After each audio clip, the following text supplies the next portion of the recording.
Those videos for a long time. I finally sat down and did them both yesterday, and as I mentioned, the lingering Lyme symptom that bothers me the most, frustrates me the most, is the cognitive issues that I have.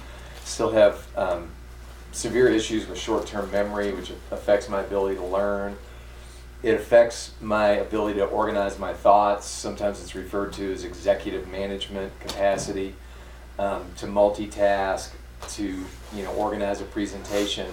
I can do it. It just takes me a lot more effort than it used to, and it wears me out. So that's in part why I wanted to do the video, because I could kind of do it on my own pace. But if you saw my notes and my post-it notes, there was anything but organization present. And but I have found in recording videos on the trail that if I just take my hand off the tiller and quit worrying about trying to make an expression come out the way my ego thinks it's supposed to, that more often than not something better comes out, and something more useful, and that's something that's been a great lesson from the trail too, is allow, get yourself out of the way, and many times more amazing expressions, more useful information might come through. And so it's a little painful for me to sit there and watch myself on video, but I've gotten somewhat used to it. I think there's like 70 videos that I've done pre-hike, during the hike, and post-hike. And I'm really hoping in this year to come that I can continue to be an active advocate on the Lyme disease front on the national level. I've made some relationships and connections through this hike, and met some people that I hope we can stay in touch, and there are ways to continue to advance truthful information about this epidemic coming out. There's May is National Lyme Awareness Month, and there'll be something called May Day in Washington, D.C., kind of a march on Washington, if you will. As well as last year, some Lyme patients in Scandinavia started something called a Worldwide Lyme Protest, and organized a virtual kind of month of May series of activities. And people from all over the world kind of came up with their own creative ways to try and get this information out. One of which was when the CDC finally came out and admitted that it's more like 300,000 cases plus a year versus 25 to 30. An industrious Lyme patient started a campaign called I'm one of the 300,000. And people from all over the world, because most of these people are the hidden sick. They're too sick to come out of their homes. They're on disability. Countless of them are now homeless and jobless.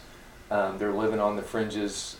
Vast majority of Lyme treatment is not covered by insurance because of this medical cabal who claims still 30 years after the fact that Lyme is hard to catch and easy to cure, and no one needs treatment with antibiotics past 4 weeks, and if you still have all the same symptoms after that 4-week period, you have some nebulous thing called post-Lyme syndrome that you'll just have to deal with for the rest of your life, conveniently with lots of palliative drugs to alleviate symptoms, which are covered by insurance, but not the Lyme treatment. So it devastates people economically. It disempowers them from having a voice, and they're constantly challenged that it's all in their head. And suicide is the #1 cause of death among Lyme patients, because the feeling of desperation and isolation is just so deep among people. And I've got to meet a lot of those folks. I never got as sick as most of the Lyme patients that I've met. I was still able to function through most of my treatment and go to work. I may have been diminished, and I definitely was. My staff had to cover for me and really took up a lot of slack for me, which is one of the reasons I couldn't continue to do that job, because it was just a disservice to the Red Cross at that time. And I really felt intuitively called to do something else, even though it didn't make any sense to sell my, rational sense, to sell my house and quit my job and sell my possessions and traipse off into the woods with no real plan for what comes next. And I'm still kind of in that limbo period right now, and I'm not quite sure, what 2014 brings for me. But I'll allow that to be, and see what shows up that could be beyond my little egoic expectations. So I'm going to open it up, and I'll start off with Carl. Don't you think Lyme possibly was a created designer disease? The bacteria itself, there's good evidence that it's been around for thousands of years, the specific bacteria. And the one example I'll give you is, some of you all may have read years ago National Geographic about the Iceman they found in the Italian Alps, a preserved body. It's 5,000 years old. They found Borrelia burgdorferi, which is the name of one strain of Lyme. I mean, it wasn't named that then. It didn't get that isn't really what it's been weaponized. I know it's been around. Yes, it's been weaponized. And that's why I say in the video it's been engineered. That there's, to me, a phenomenal amount of evidence, and this is not unique only to Lyme disease, but that at least at Plum Island Biological Warfare Research Center, they were doing, and this is all in the public record, tick-borne disease research. In open-air pens, they had animals, not in an enclosed laboratory, infected with ticks, attached with ticks. And they were studying all these different pathogens to be used. Now, according to official government documents, it was all for defense. Because we had to be prepared that if our enemies engineered a tick-borne disease to inflict upon us, that we had to be able to respond to it. If you study World War II, there's a clandestine program that Carl's probably familiar with called Operation Paperclip. Operation Paperclip was a shadow government operation. When I say shadow government, in 1947 we passed something called the National Security Act, and that's when the CIA came into existence, the national security state, and untold amounts of money were funneled off the books of the United States government into these organizations to quote-unquote protect us. And a lot of it went into biological warfare research, including Plum Island. Operation Paperclip was a clandestine operation to bring Nazi and Japanese scientists over to the U.S., in many cases give them new identities and put them to work for us in their specialties. The most famous scientist that most people are aware of is Werner von Braun. He was the leading rocket scientist in Germany that helped develop the V-1 and V-2 rockets that our British allies at the time were the victims of. We brought him over, and he's now considered the father of the Saturn V rocket that's the first vehicle on the moon. He's the most famous one, but there were more than 2,000 others, including one by the name of Erich Traub, who was the leading pre-war tick-borne disease as a biological warfare researcher in Nazi Germany. By all accounts, most of these 2,000 would be considered war criminals if they weren't repatriated and brought into our country. And Erich Traub twice was offered the directorship of Plum Island Biological Warfare Research Institute. He turned it down twice because he was leading a similar installation in Germany. But he was involved, and it's in the public record, with the design and development of the research facilities at Plum Island. He was in the audience the day they cut the ribbon and inaugurated it. It was under the direction of Fort Detrick, Maryland. It was a military installation. In the 1970s, supposedly responsibility was transferred to the U.S. Department of Agriculture, and it became a USDA research facility.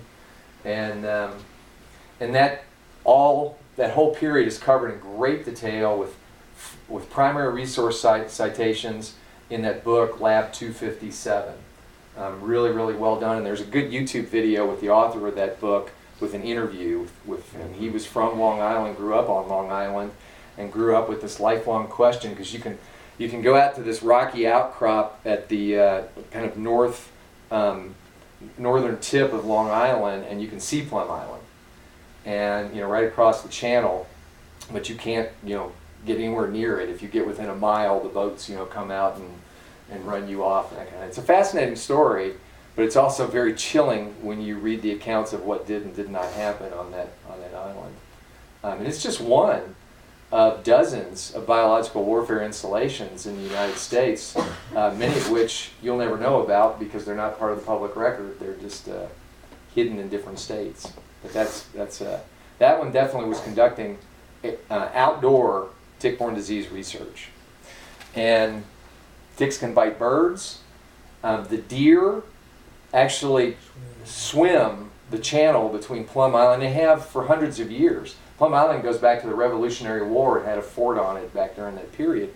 And the deer swim, and Lyme, Connecticut, which is where this epidemic began, and still to this day, and I talked about this in one of my trail videos, there is no rational explanation from the powers that be of why this virulent strain of Lyme suddenly emerged in Lyme, Connecticut, out of the blue in 1975, and started spreading all over the country. Why? Why there? What caused it? I mean, wouldn't that be a logical question for an epidemiological professional at the CDC to research if your job was really to trace back the roots of infectious disease and take steps to prevent it? Nobody answers that to this day. You know, these are the kinds of topics and questions that drive, if you're in this Alice in Wonderland world of Lyme disease, this chronic disease, that drive you nuts. And eventually, when you do your research, they bring you to some conclusions that, you know, definitely seem to fly in the face of what we were brought up to believe. But I honestly think that there are sociopaths, literally, sociopathic personalities that are running the CDC and the FDA and the NIH. You know, psychology, this is my pet theory. I actually talked about it on one of my videos. And a lot of what I was talking about in those videos was not necessarily directed at this audience. You know, you can kind of tell in some parts of it I'm talking to my fellow Lyme warriors.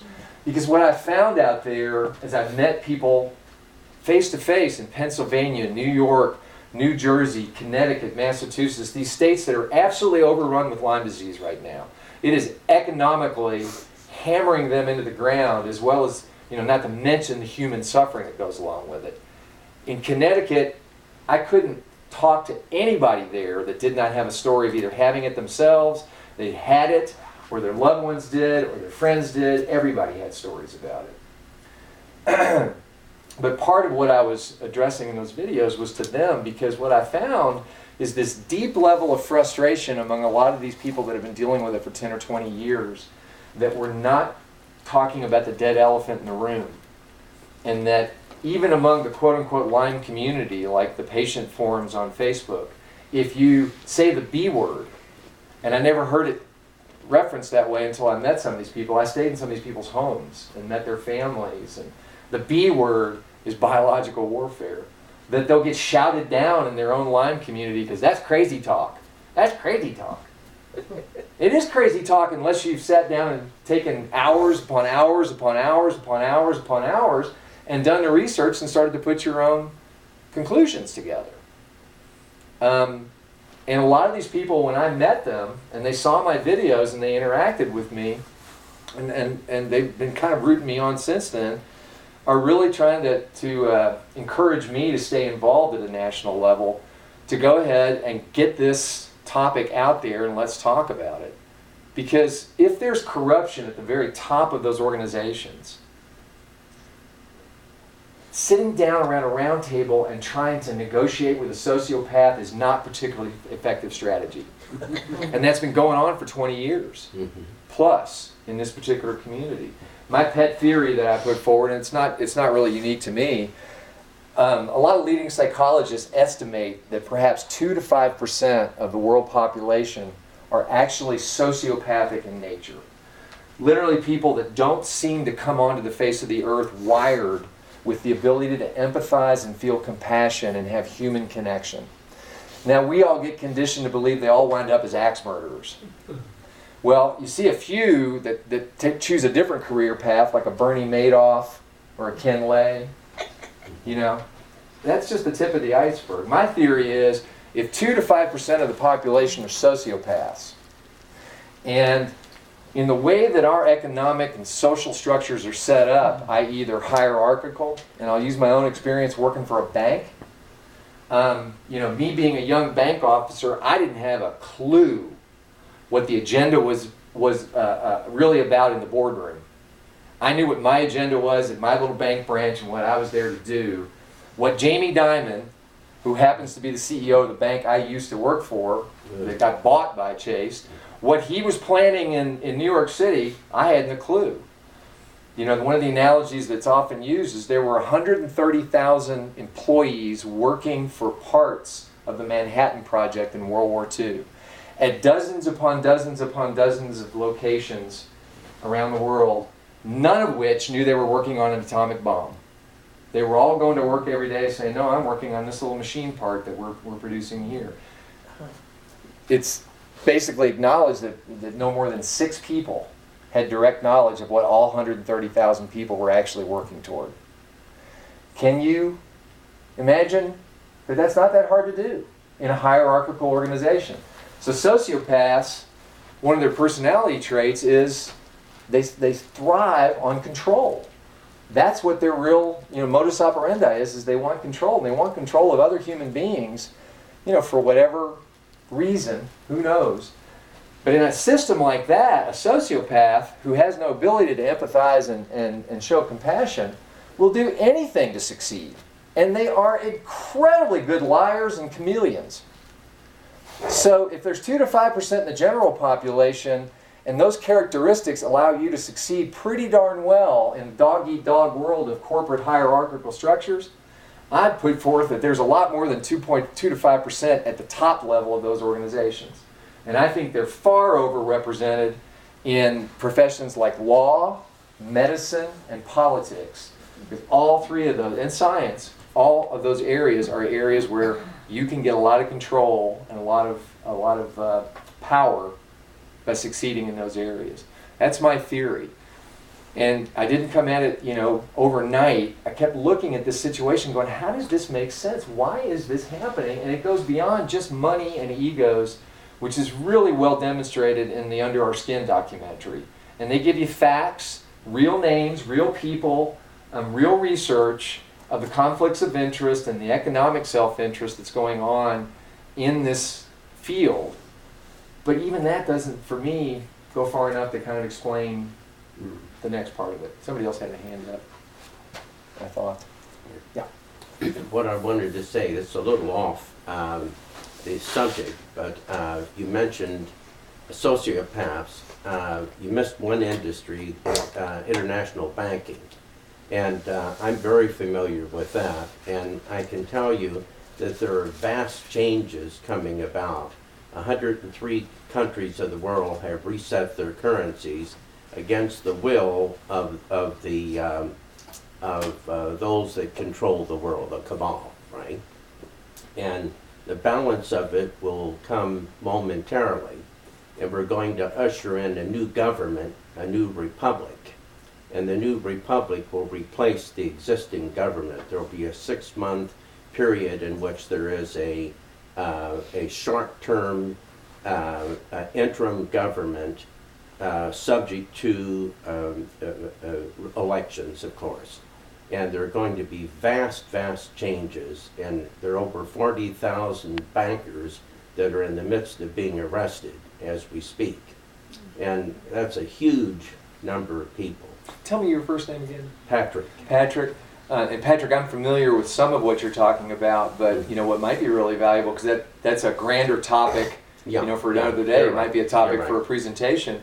But if you have resources like websites and authors and researchers that have helped you figure out that part of the equation, that would be great to share, with the group, and we can, always. A lot of times we have a great forum on LouisvilleEsotericSociety.com. Sometimes it's more active than others, but we can start threads on things like that where we can share information with folks. But I, for one, would welcome it. Yeah. Carl? I attended a doctor's conference in September, and researchers have discovered that Lyme is vectored also with mosquitoes and other insects. Mites. Other biting insects. So it isn't just ticks. No, you're right. And that's why I was a little disappointed in the literature just focusing on ticks when mosquitoes are everywhere. Yeah, I have ceased calling it tick-borne diseases because I think that's a totally self-limiting and inaccurate phrase. This is an association. And I don't even call it a vector-borne illness anymore. If you noticed in the film, I call it an infectious disease. because as a cousin of syphilis, it will be borne out that it's passed sexually from partners, and any Lyme specialist will tell you that it shows up in husbands and wives constantly when only one has been exposed to a known tick bite. It is passed congenitively, just like syphilis, from mother to child. Recent research literally was just posted on the internet this week of a study that verified the presence of the bacteria in semen and in vaginal fluid. And there's no reason, obviously, that spirochete and Lyme bacteria looks like a little corkscrew under a microscope, and it literally drills its way with its body into your tissues. And there's no, and I know this from personal conversation with the top infectious disease doc at the American Red Cross. When I was going down this rabbit hole, I talked to a colleague in the biomedical side of the Red Cross, and I said, I want to talk to somebody in DC about how we screen for, quote unquote, at the time, tick-borne diseases at the Red Cross. What I found out was, when I asked them, I said, what screening questions, which are actually mandated by the FDA, Red Cross just being one blood bank, there are dozens of them across the country. Red Cross does about 40% of the US blood supply. So the questionnaires you could ask at any blood collection site are developed by the FDA. I said, what question are we asking to screen for tick-borne diseases? And I'm not making this up, because I got cold chills. This guy named Dr. David Levy, who's in DC and works for, and runs infectious disease research and prevention for the Red Cross. The only question that's asked on that questionnaire is, do you feel well today, that relates to tick-borne diseases? And the answer he gave me when I said, why wouldn't you add onto that questionnaire, do you recall a tick bite in the last several months, was so, there's no better phrase I can come up, there was so much bullshit, made no sense whatsoever why you wouldn't include that, on that. They are admitting that babesia, another tick-borne disease that attacks a red blood cell similar to malaria, they are admitting worldwide that that's passed in the blood supply, and they are doing research for that. But there's been no study to rule out that Borrelia can be passed through the blood supply. What he told me is there have been no known clinical cases of Lyme being passed through the blood. If it infects the red blood cells, what's in That's the blood babesia. supply? Well, you're right. That's babesia. My response to him, I said, Dr. Levy, that exact statement was totally true for AIDS until it wasn't. Why in the world is the NIH not funding research to confirm that it can't be passed through the blood supply, not just to sit around and wait for a clinical case to prove it, to prove that it can't be passed sexually or from mother to child? Why are we just, they admit it's the fastest growing infectious disease in the US, if not the world, but that research is not going on. No funding for it. Most Lyme researchers are operating on a shoestring, with grant money from little volunteer organizations like our support group, and it makes no sense whatsoever. That you just can't get it to pass the common sense test of why our national public health organizations aren't responding that way. Because they have an agenda. I believe that the leadership of them are bought and paid for by the corporate interests, namely big medicine and big pharma. And you can do your own research, and you'll see the same revolving door at the CDC as you'll see at the FDA, where one day a Monsanto senior vice president is working for Monsanto, and the next day he's been appointed, a deputy commissioner of the FDA. And then back to Monsanto after that. The same thing is happening with Merck and the CDC or Baxter Pharmaceuticals. I mean, that's all out there in the public record. All people have to do is look. So, when you start peeling away those layers, it doesn't sound so wacko. It really doesn't. It just is disturbing. And most of us, by human nature, do not want to believe something so negative about another human being. And I get that. I definitely get that. And I was really resistant to it. Because I do believe my personal experience in the Appalachian Trail definitely reinforced this. People are good. Yes. People are good. The vast, vast, vast majority of them, when they're not conditioned with outside influences to be selfish and small, are good and decent and empathetic and compassionate, and will reach out and help each other time and time and time again. And I definitely, it was a huge part of my experience at the Red Cross. It's what stuck with me. I would see total devastation like over in Henryville, and somebody's lost everything, and all they want to do is go help their neighbor sort through and find the wedding ring, for an elderly couple. That's who people really, really are. But I do believe, and you can tell I feel it pretty passionately, I tried to tone it down in the video, that unless we drag these topics out into the light of day, how do we ever take responsibility for changing it? And if you don't even accept the possibility that people that aren't wired that way can get into positions of authority, and their deeds basically show their nature. Just as this example I gave after the tornado, those deeds show people's nature. And if you see someone, lying over and over again, and that dollar example, I thought, honestly, that's the simplest, clearest example to give you. So if a U.S. Senator stands up in front of you and starts talking about reducing the debt, literally, either they are so flippin' stupid that it's shocking how they could get in office, or they absolutely know what's going on and they're a part of it. Because you can't not when you get to that level. It really isn't rocket science when you look at the way our monetary system actually functions. And it's written right there on the dollar bill. I saw you nodding, when we were going over that particular point. A note is an IOU. Mm-hmm. You get a mortgage note. You get a bank note. It's not a unit of value.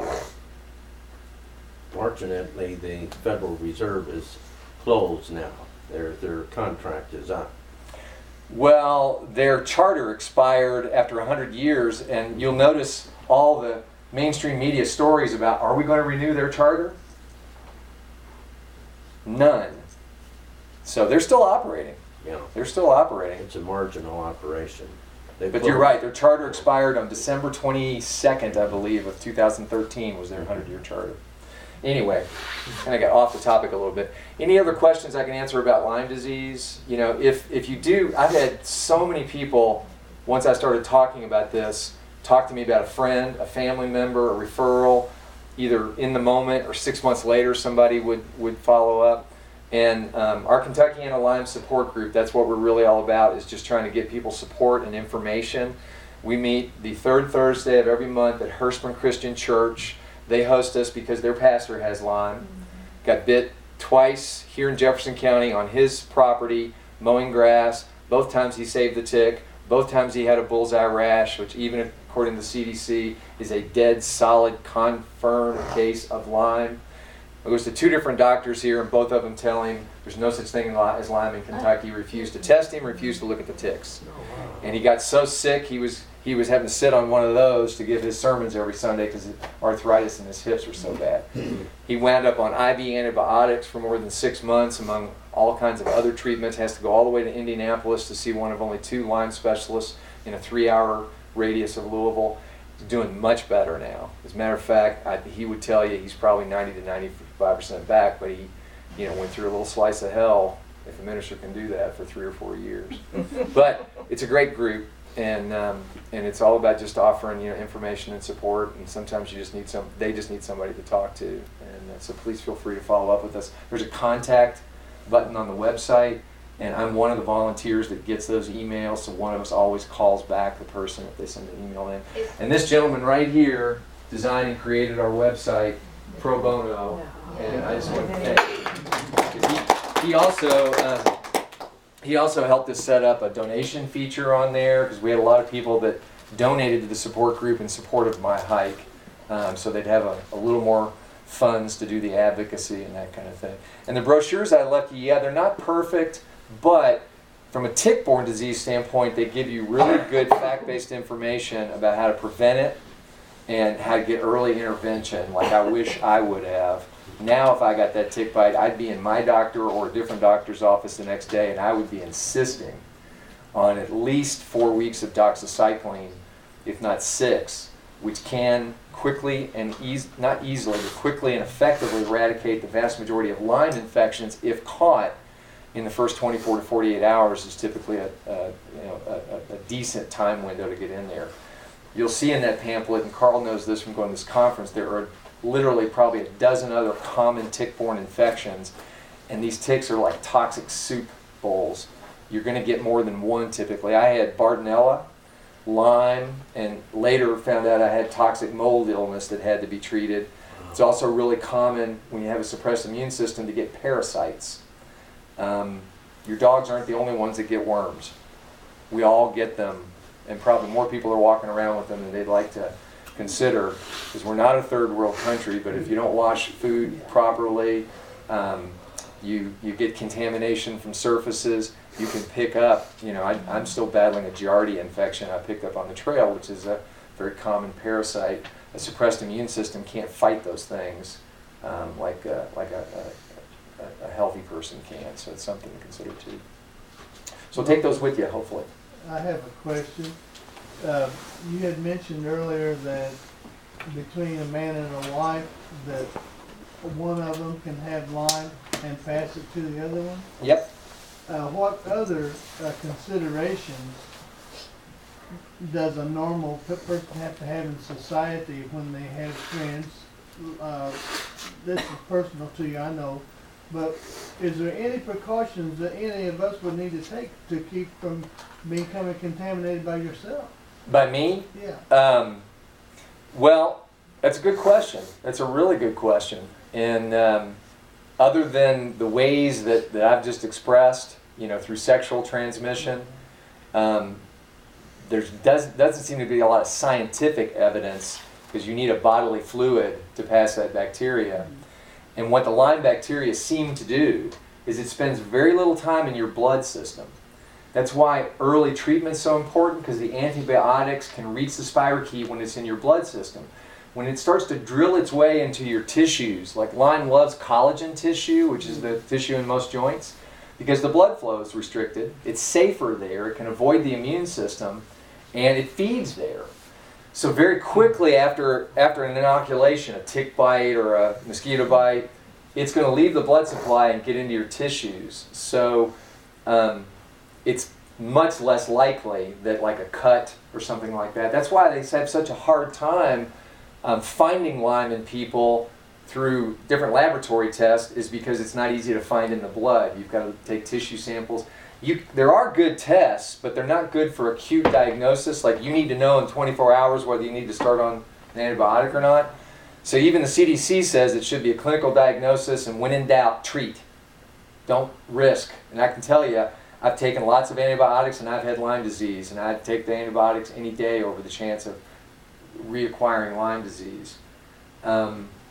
So I don't know if that answers some of your question, but I think other than some of the vectors that Carl and I were just discussing, sexual transmission and congenital, those are the known ways. You really don't have to worry about handshake and hug. No, and there's actually a researcher. There's actually a researcher that's doing a webinar tonight, John. Right now, a guy named Dr. Alan McDonald.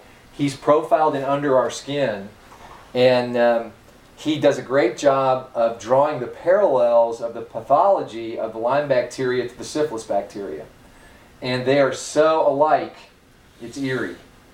It's also really interesting that the Tuskegee experiment was outed in 1972 by a media report. Basically, the U.S. Public Health, and now the CDC, had to admit, yes, we were doing this.